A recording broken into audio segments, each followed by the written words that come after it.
जय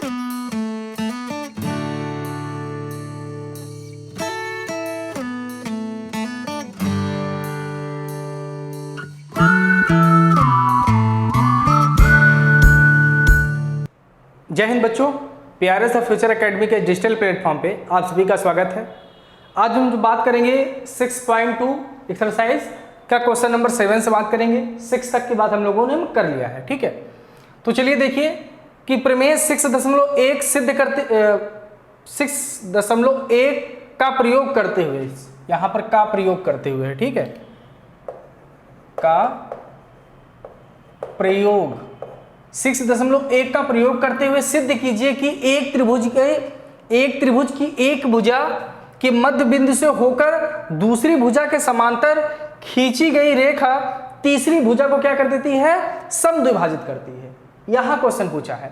तो देखिए सबसे पहले आप ये जानिए कि ये बोला है कि प्रमेय 6.1 का प्रयोग करना है, तो आप पहले समझ जाइए कि प्रमेय 6.1 है क्या।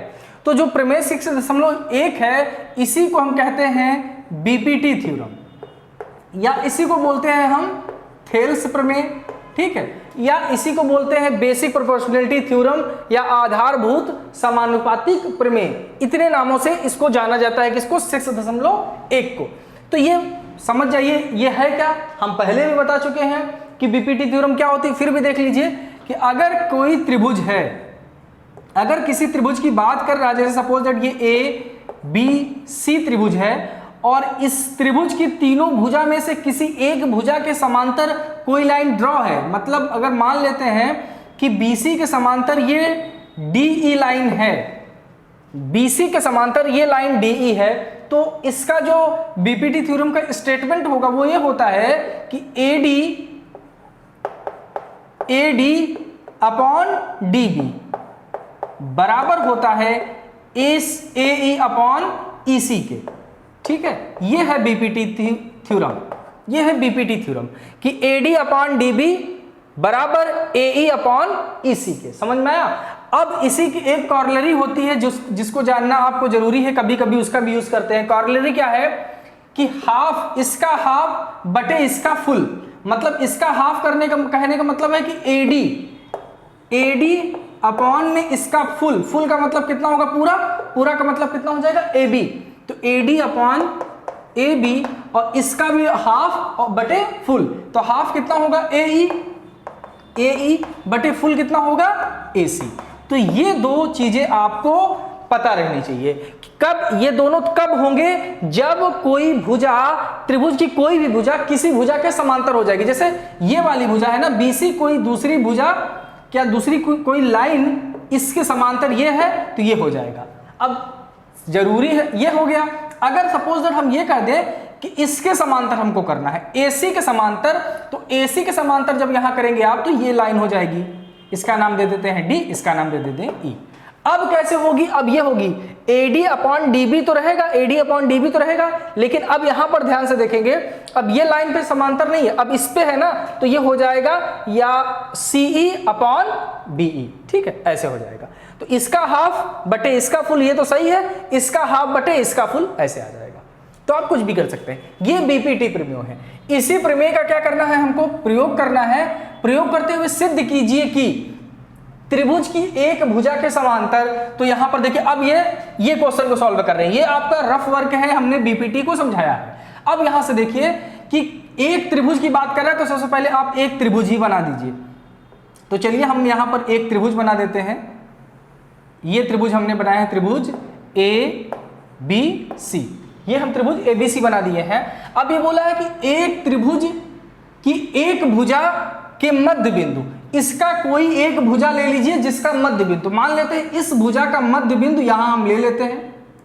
इस भुजा का मध्य बिंदु से होकर दूसरी भुजा के समांतर, तो इस भुजा से अगर खींचेंगे इसके समांतर, दूसरी भुजा के क्या समांतर खींची गई रेखा तीसरी भुजा को जब अगर इसके समांतर, इस बिंदु से इसके समांतर हम खींचेंगे तो ये ऐसे जाएगी, ठीक है। तो इसका नाम हम देते हैं D।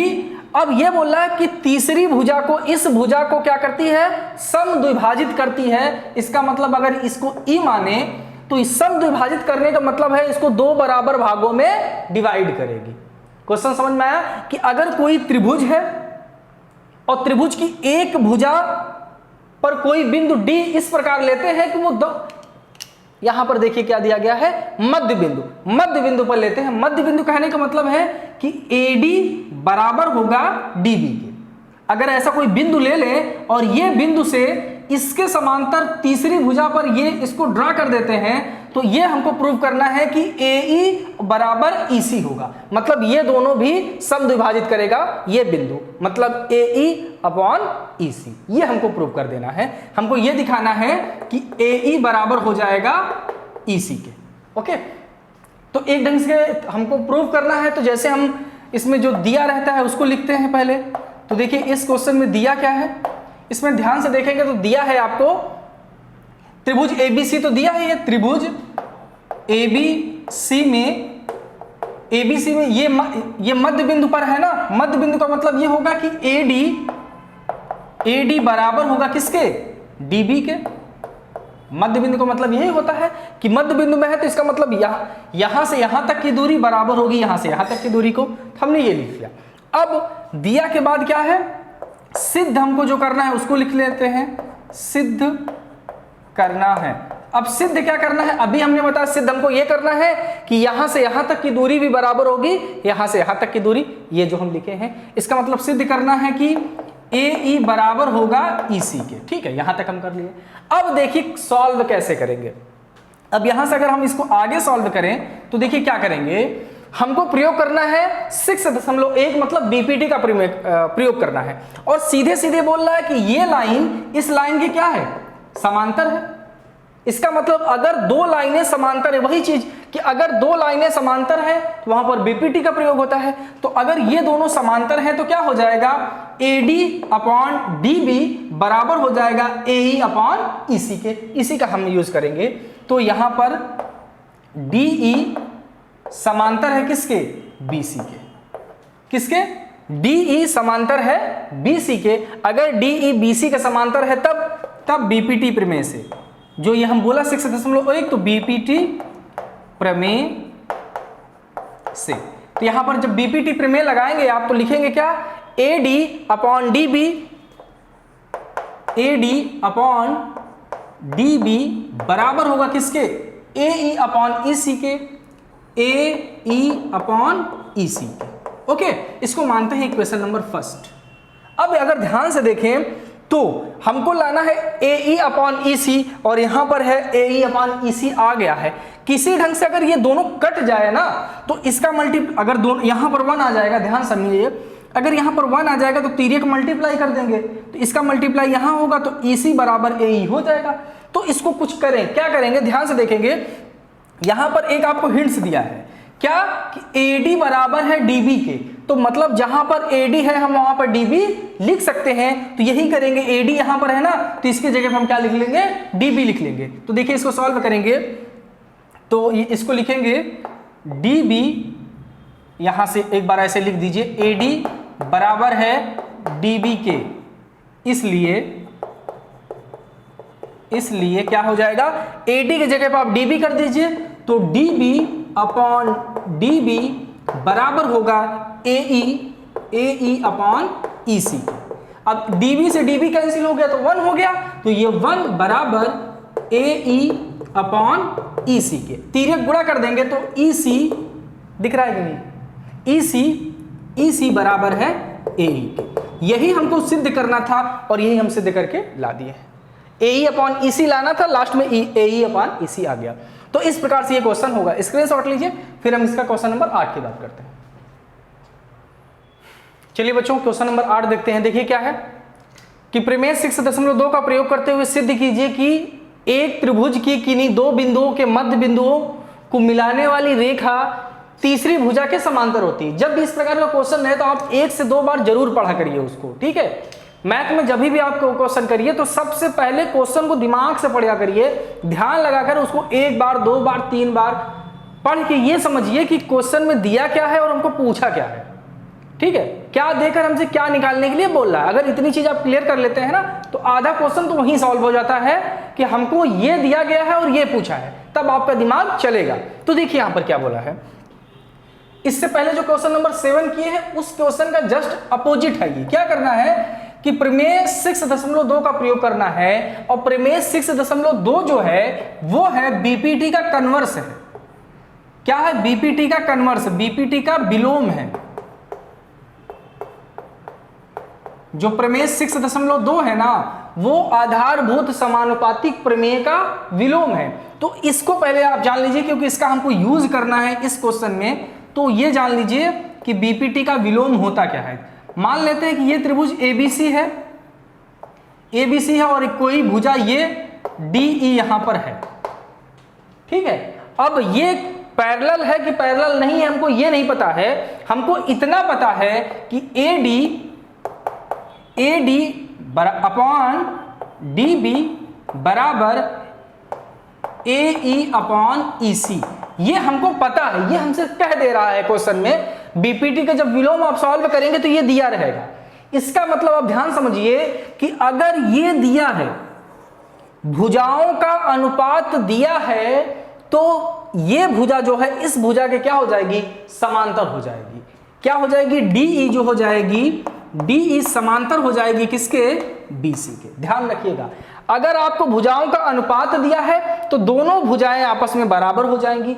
अगर आपको ये दिया है क्या कि अगर आपको ये समांतर, ये दोनों का समांतर है, तो आप बीपीटी का प्रमेय लगाएंगे। ध्यान रखिएगा, अगर भुजाओं का अनुपात दे दे तो बीपीटी का विलोम को आपका यूज करना है। भुजाओं का अनुपात देता है तो बीपीटी का विलोम यूज होगा। अगर दो भुजाएं समांतर देता है तो बीपीटी का प्रयोग होगा। इतना आप लोग याद रखिएगा। तो इस क्वेश्चन में देखिए 6.2 का प्रयोग करते हुए सिद्ध कीजिए कि एक भुजा की किन्हीं दो बिंदुओं, अब ये रफ है तो इसको हम अलग कर देते हैं। अब यहां से देखिए, त्रिभुज की बात किया है तो सबसे पहले आप एक त्रिभुज बना दीजिए। आपने ये एक त्रिभुज बना दिया, त्रिभुज है आपका ABC। अब ये क्वेश्चन में क्या बोला है? त्रिभुज की किन्हीं दो बिंदुओं के मध्य बिंदुओं को, मतलब इन तीन में से किसी दो रेखा के मध्य बिंदु, तो मानते हैं AB का अगर मध्य बिंदु, ये मान लेते हैं कि ये मध्य बिंदु है किसका? A और B का, और इसका नाम दे देते हैं D। अब हमको दो भुजाओं का बोला है ना, तो ये एक भुजा का हुआ, एक भुजा का हम और बना लेंगे। हम मान लेते हैं इसका बना लेते हैं, तो AC का जो मध्य बिंदु है मान लेते हैं E है। मान लिया मध्य बिंदुओं को मिलाने वाली रेखा, तो ठीक है इसको मिला देते हैं। ये देखिए मिल गई। मिलाने वाली रेखा तीसरी भुजा के, ये जो तीसरी भुजा है ये लाइन इसके समांतर है। हमको ये सिद्ध करना है कि तीसरी भुजा के समांतर होती है। तो प्रूफ करना है, तो प्रूफ करने का तरीका हमारे पास क्या है? पहले दिया है उसको लिखते हैं, ठीक है, फिर जो सिद्ध करना है उसको लिखते हैं, फिर लास्ट में प्रूविंग करते हैं। तो चलिए यहां पर जो दिया है पहले उसको लिख लेते हैं। दिया है हमारे पास, क्या दिया है? त्रिभुज ABC में दिया क्या है कि ये मध्य बिंदु है, तो जाहिर सी बात है AD बराबर होगा किसके? DB के। दिया है AD बराबर होगा DB के, और क्या बराबर होगा? ये भी बराबर होगा, AE बराबर होगा EC के। तो AE बराबर होगा EC के। ये हमारा दोनों चीज दिया गया है। चलिए सिद्ध हमको क्या करना है, हम उसकी बात कर लेते हैं। तो सिद्ध करना है, एग्जाम में ये सब स्टेप आपको ऐसे सेम टू सेम लिखने पड़ेंगे। सिद्ध क्या करना है? सिद्ध हमको ये करना है कि DE पैरेलल है BC के, DE पैरेलल है BC की, ये हमको सिद्ध करना है। अब कैसे हम सिद्ध कैसे करेंगे? तो यहां पर इसको करने का तरीका क्या है? सिद्ध करना है कि DE पैरेलल है BC के, मतलब कि अगर AD अपॉन DB बराबर हो जाता है किसके? AE अपॉन EC के। यही अगर ये दोनों पैरेलल हैं, मतलब ये अगर दोनों पैरेलल है, तो अगर ये चीज हमको मिल जाए, ये चीज अगर हमको मिल जाए तो हम कह सकते हैं कि ये दोनों पैरेलल हैं। तो इसके लिए, इसको दिखाने के लिए भैया AD अपॉन DB को बराबर दिखाना है हमको AE अपॉन EC के। तो कैसे हम बराबर दिखाएंगे उसकी बात करते हैं। तो देखिए यहां से अगर आप देखेंगे तो AD बराबर है DB के। अब यहां से AD बराबर है DB के ये, और AE बराबर है EC के। ये दोनों की चीजें क्या है हमारे पास दिया है, ठीक है, दिया है। अब यहां से देखिए ध्यान से, यहां से हम हिंट्स लेंगे। अब हमको यहां से दिमाग लगाना होगा कि AD/DB लाना है। हमको लाना क्या है, यहां पर अगर हम बात करें, हमको लाना है AD/DB,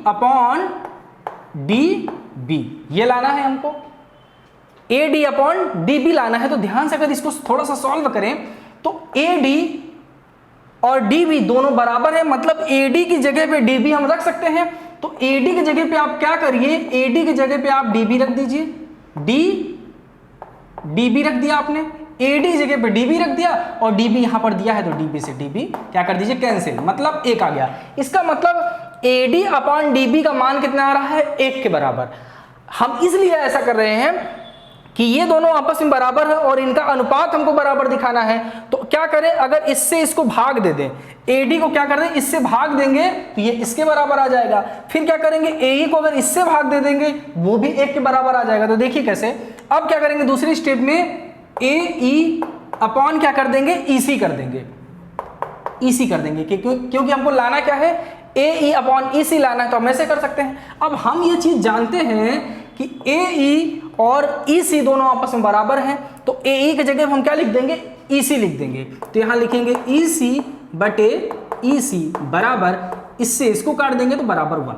अब यहां पर ध्यान से दीजिए, इसको अगर माने हम समीकरण 1 इसको मान लें, इसको समीकरण 2 मान लें, तो यहां से लिख सकते हैं समीकरण 1 व 2 से, समीकरण ये दिख रहा है आपको, हाँ, समीकरण 1 व 2 से, अगर समीकरण 1 व 2 से हम लिखेंगे तो क्या लिखेंगे, यही चीज लिखेंगे, ये कि AD/DB बराबर होगा AE/EC, यही चीज को हमने यहां पर लिख दिया। अब जाहिर सी बात है, अगर ये बराबर है तो हम कह सकते हैं कि DE पैरेलल होता है BC के, इसलिए हम कह सकते हैं, अब यहां से अगर हम क्वेश्चन को काट के यहां पर लिखें तो लिख सकते हैं, इसलिए DE जो है, DE पैरेलल होगी किसके, BC के, ठीक है, ये आपको ध्यान रखना है।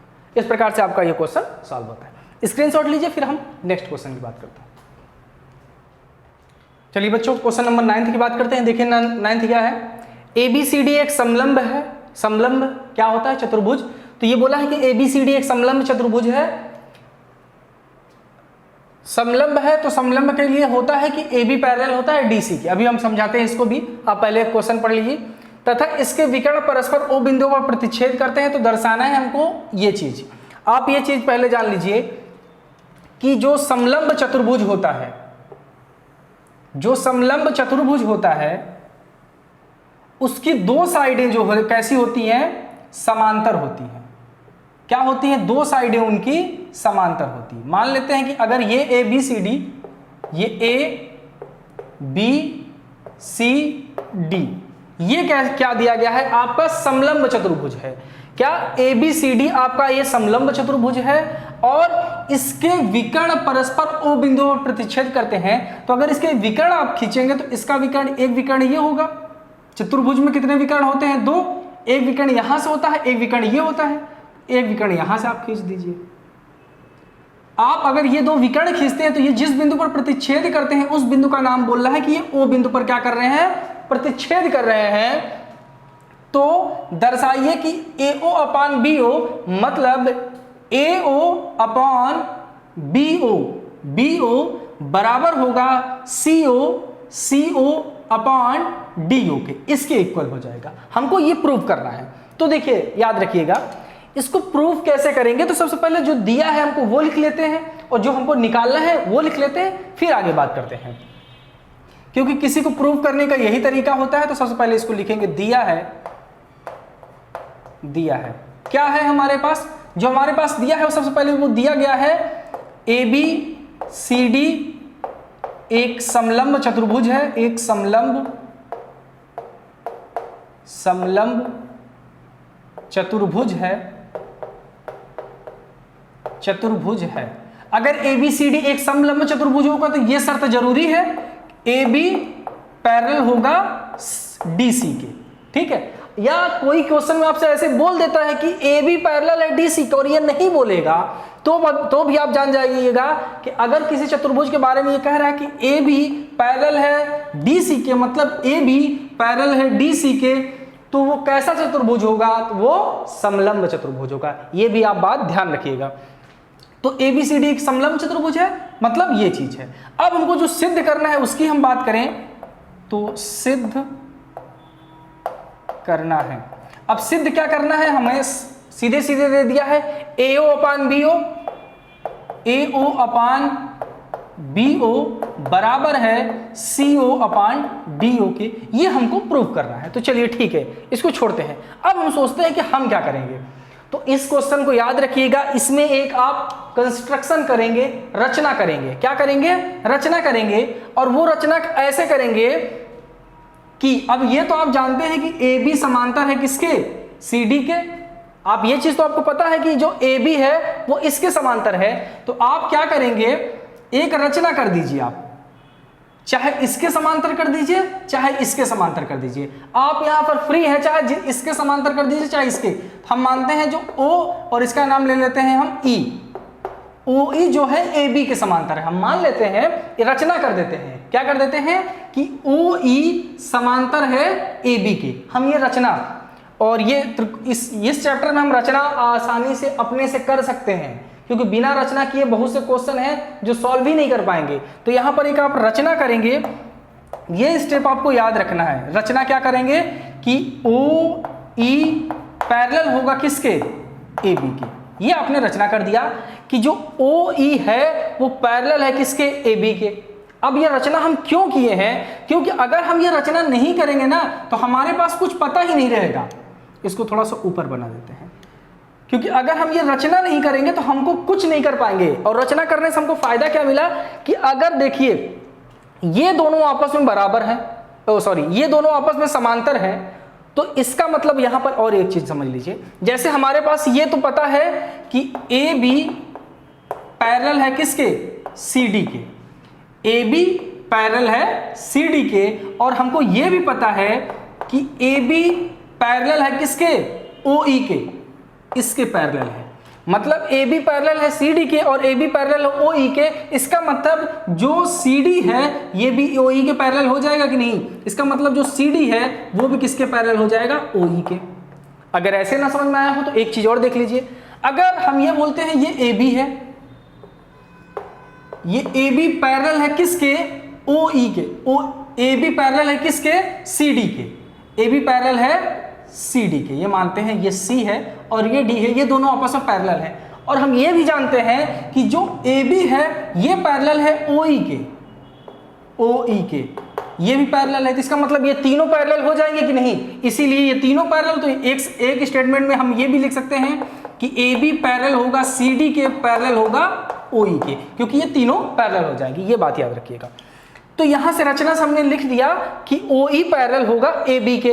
अब ये जब दोनों एक त्रिभुज में दो भुजाएं समांतर होती हैं तो वहां पे हम कौन सा थ्योरम यूज करते हैं? बीपीटी, कि एक ही त्रिभुज में। अब ये किस त्रिभुज की हम बात कर रहे हैं तो ध्यान से देखिए, यहां पर जो त्रिभुज बन रहा है वो बन रहा है ये त्रिभुज, ये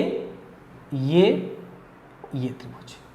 अब यहां पर एक चीज, या तो आप ऐसे समझ लीजिए, या तो आप क्या करिएगा, बारी बारी से आप पहले इसको ले लीजिए, मतलब पहले इस विकर्ण को ले लीजिए। इसमें विकर्ण बोला है ना, तो पहले आप इस विकर्ण को ले लीजिए या पहले आप इस विकर्ण को लीजिए। किसी भी विकर्ण को आप ले सकते हैं। तो पहले हम इस विकर्ण को ले लेते हैं, ठीक है, क्योंकि ए बी इसके समांतर है। तो यहां पर लिखिए, रचना हमने कर दिया। अब हमको यहां से सिद्ध करना है, प्रूविंग करना है यहां से। तो इसके लिए देखिए क्या करेंगे। अब हम जानते हैं कि ए बी समांतर है किसके? ओ ई के। इसलिए किसका प्रयोग करेंगे? बीपीटी प्रमेय से। अब ये दोनों समांतर, इसलिए हम बीपीटी प्रमेय का यूज करेंगे। तो बीपीटी प्रमेय क्या कहती है कि ए ई अपॉन ई डी बराबर होगा किसके? ए ई अपॉन ई डी बराबर होगा किसके? ओ बी या बी ओ अपान ओ डी के। तो बी ओ अपान ओ डी के ये बराबर होगा। तो ये इसको मानेंगे इक्वेशन नंबर हम फर्स्ट। बीपीटी लगाया, यहां पर आ गया। अब क्या करिए, अब हम ये भी जानते हैं, अब आगे इसको देखिए यहां से,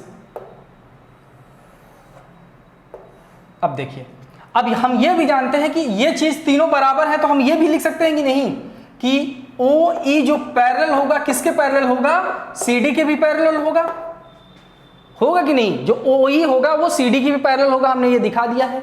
क्यों पैरेलल होगा, तो वहां पर आप रीजन दे सकते हैं, बिकॉज क्योंकि ए बी जो है, जो ओ ई है, ओ ई पैरेलल है किसके, ओ ई पैरेलल है ए बी के, और ए बी पैरेलल है किसके, CD के, इसलिए ये चीज हो जाएगा। ये आप रीजन दे सकते हैं। अब अगर ओ ई पैरेलल है CD के, मतलब ये जो ओ ई पैरेलल है CD के, तो यहां पर भी एक त्रिभुज बन जाएगा। अब यहां पर कौन सा त्रिभुज बनेगा, इस जो ये आपका दिया गया है ना विकर्ण, इस विकर्ण का प्रयोग करेंगे। तो अब इस विकर्ण का प्रयोग करेंगे तो यहां पर लिखेंगे, तो यहां पर त्रिभुज का नाम भी आप लिख देंगे। यहां पर तो आपने लिख दिया है, अब ये भी लिख देना है कि आप किस त्रिभुज में बीपीटी लगा रहे हैं। तो इसमें आपने ए बी डी में बीपीटी लगाया है, त्रिभुज ए बी डी में, ठीक है। अब इसमें कौन सा त्रिभुज बनना है, ए डी सी, त्रिभुज ए डी सी में बीपीटी प्रमेय से। अब बीपीटी प्रमेय लगा दीजिए, तो इसको लिखेंगे ए ई अपान डी, ए ई, यहां पर देखिए ये ई छिप गया है इसमें, ठीक है, सफेद सफेद में छिप गया है, जैसे एक भेड़िया दूसरे भेड़िया में छिप जाता है ना, तो वैसे ये देखिए ई सफेद सफेद है, दोनों छिप गए हैं। तो लेकिन आप छिप गया है तो इसको निकाल लीजिए, ढूंढ लीजिए, ए ई अपॉन ई डी बराबर होगा, अब दूसरा विकर्ण आपके सामने ये है, ए ओ अपान ओ सी,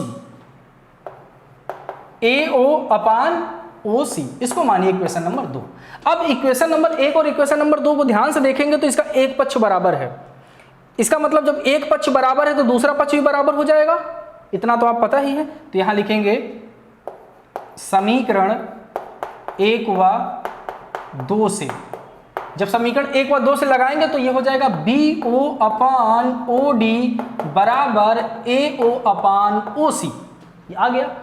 लेकिन हमको ये नहीं लाना, देखिए यहां पर क्या है, ए ओ अपान बी ओ, यहां की पहले बात करते हैं, इस इधर का गया है ए ओ अपान ओ सी, ए ओ तो आ रहा है लेकिन यहां पर हमको ये आना चाहिए, ओ सी आना चाहिए, यहां पर नीचे ओ सी आना चाहिए, ओ सी आना चाहिए, तो ओ सी तो आ नहीं रहा है, ठीक है। अब देखिए यहां पर इधर अगर देखेंगे तो ये बी ओ को कहां रहना चाहिए, ए ओ के नीचे रहना चाहिए, मतलब इस बी ओ को एओ के नीचे रहना चाहिए, और इस ओसी को देखिए ओडी के ऊपर रहना चाहिए, ओडी के ऊपर रहना चाहिए। तो इनका क्या कर सकते हैं हम, इसको मल्टीप्लाई करके यहां कर दें, इसका मल्टीप्लाई करके यहां कर दें, और इन दोनों को जैसा है वैसा ही रहने देंगे, क्योंकि इनकी कोई जरूरत नहीं है। तो इसका मल्टीप्लाई यहां कर दीजिए, इसका मल्टीप्लाई यहां कर दीजिए, तो ओ को यहां पर ले जाएंगे तो ओ सी बटे ओ डी बराबर, अब यहां पर तो ये तो ऐसे ही रहेगा, ए ओ है ना, हाँ ए ओ अपॉन ये जाएगा तो बी ओ हो जाएगा। अब देखिए इसी फॉर्म का बन गया है आपका, ठीक है।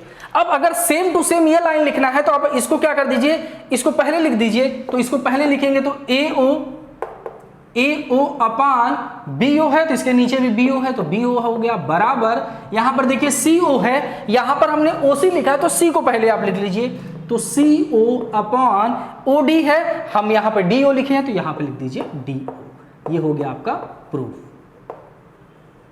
ठीक है। स्क्रीनशॉट लीजिए, फिर इसका एक क्वेश्चन और बचा है उसको भी बात कर लेते हैं।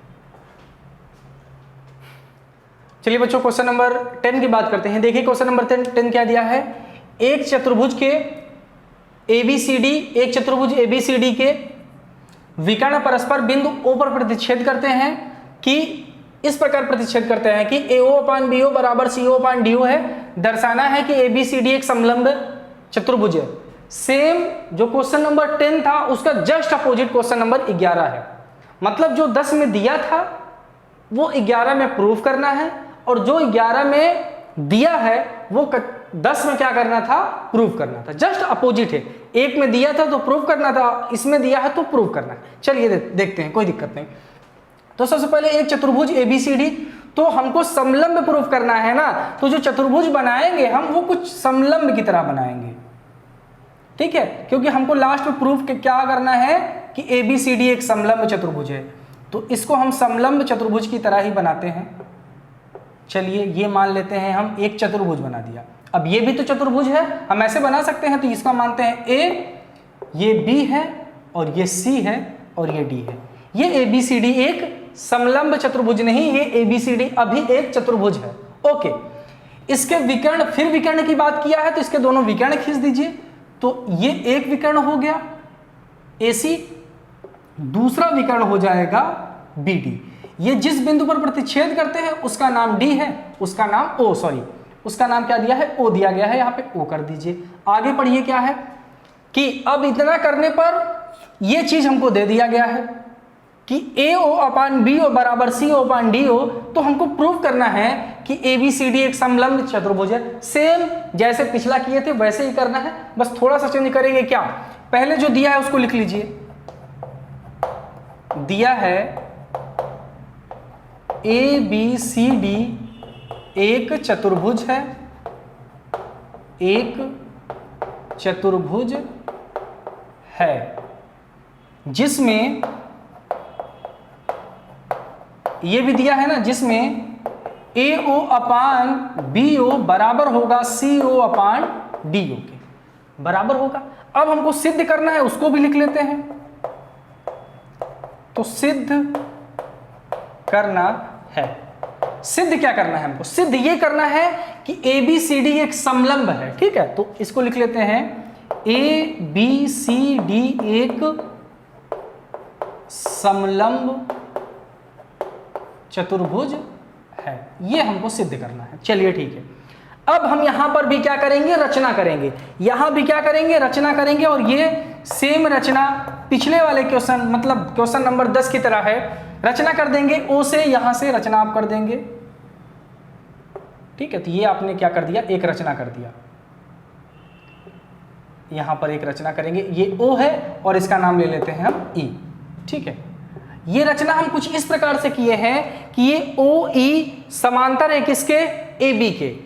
अब यहां पे जो रचना किए हैं, तो रचना में OE जो है वो समांतर है किसके, OE समांतर है AB के, तो OE समांतर हो जाएगा AB कर लिए। तो OE पैरेलल है AB के, OE पैरेलल है AB के, मतलब ये रचना है कि OE पैरेलल है AB के। इसका मतलब क्या होगा, त्रिभुज ABD में, क्या, त्रिभुज ABD में BPT प्रमेय लगा सकते हैं कि नहीं, क्योंकि ये दोनों पैरेलल है तो यहां पर BPT प्रमेय लग जाएगा। इसलिए त्रिभुज ABD में BPT प्रमेय से, अब BPT प्रमेय क्या कहती है कि AE/ED, लिख लीजिए, AE/ED बराबर होगा किसके, BO, क्या है, BO/OD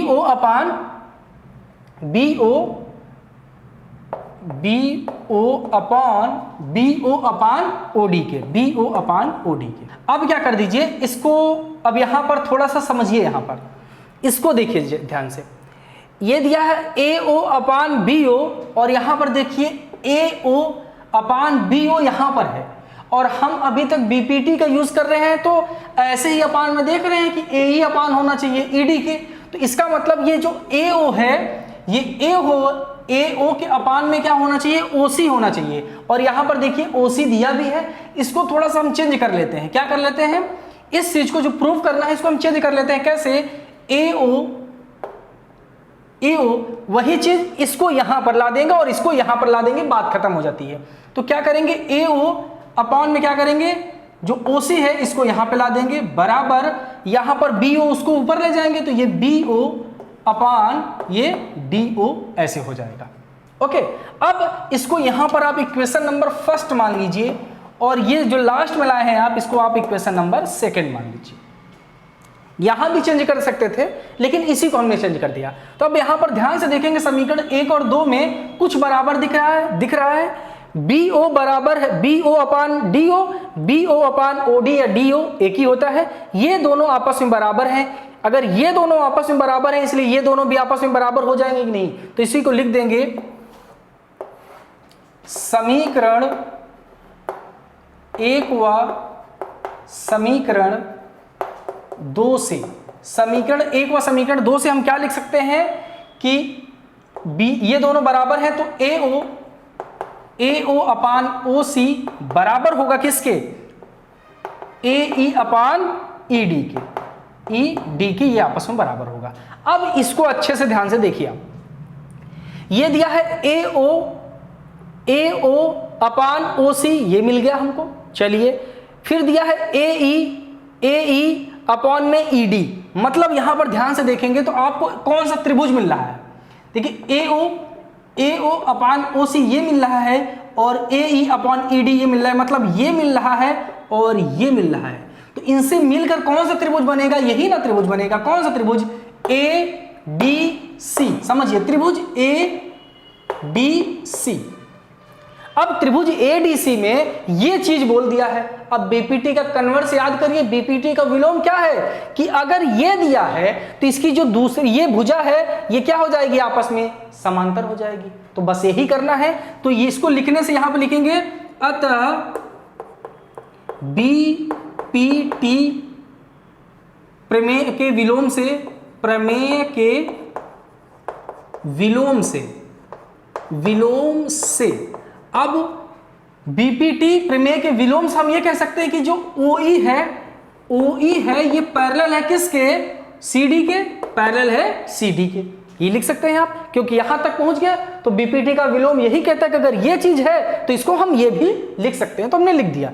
अब यहां पर ध्यान से देखिए, ये OE पैरेलल है CD के, और हम माने क्या है, रचना में क्या किए हैं, रचना में हम ये किए हैं कि OE पैरेलल है AB के। अब यहां पर देखिए एक चीज ये भी तो है कि OE पैरेलल है किसके, OE पैरेलल है AB के। ये कहां से आया भैया, ये रचना से आया है।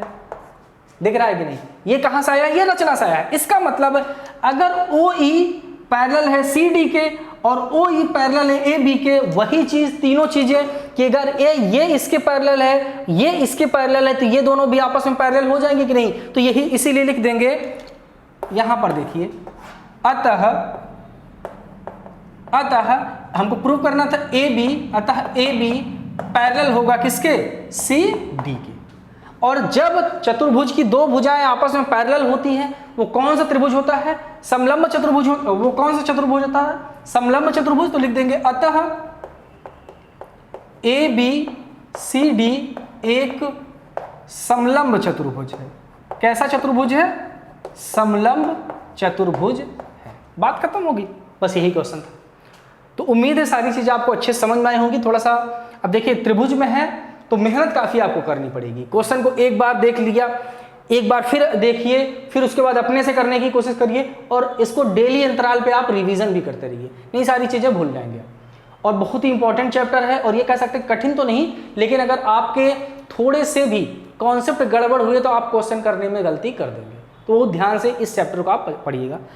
आज तक के लिए इतना ही, जो बातें होगी वो कल होंगी। Thank you.